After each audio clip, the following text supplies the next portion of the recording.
Okay, what's a good way to identify what in your subconscious is blocking you from what you want to do? You have to learn to get better at sensing your own body. If we were to talk one-on-one and we were, going to talk about a session, the first thing I would ask is, okay, what do you feel?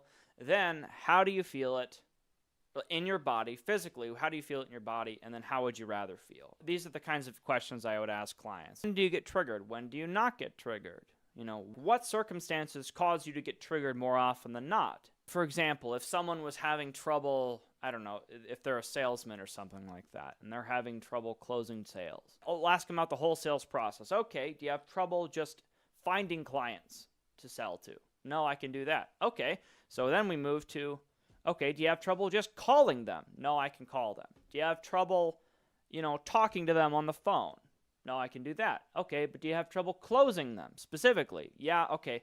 Then it's like, okay, I'm having trouble with sales, but it's like, what is the specific thing that triggers you? So what about closing the sale specifically? Because you were able to find them just fine. You were able to call them just fine. You were able to give them a sales pitch, but in order to closing is the thing. You want to get really specific with what are the circumstances around that are triggering you. My favorite question I like to use when I'm troubleshooting in the middle of a hypnosis session is, what are these feelings about? Why do I feel this way? Right when the feeling comes up is the best time to trigger it. So it's like right before I wasn't feeling it, what just happened that made me feel this way? Notice it as soon as it comes up and then write it down. And also write down, notice what you feel and where you feel it in your body. That part is critical. Because in hypnosis, in order to let that subconscious feeling go, you have to be able to connect to the feeling.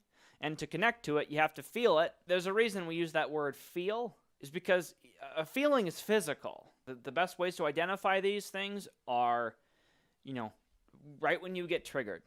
Some people, they feel crummy all the time. Okay, if you feel crummy all the time, then perhaps you don't need to wait to get triggered. Maybe you just be like, wow, I really don't want to do X, Y, Z right now. I feel like I'm always procrastinating. I feel like I'm always avoiding doing this thing.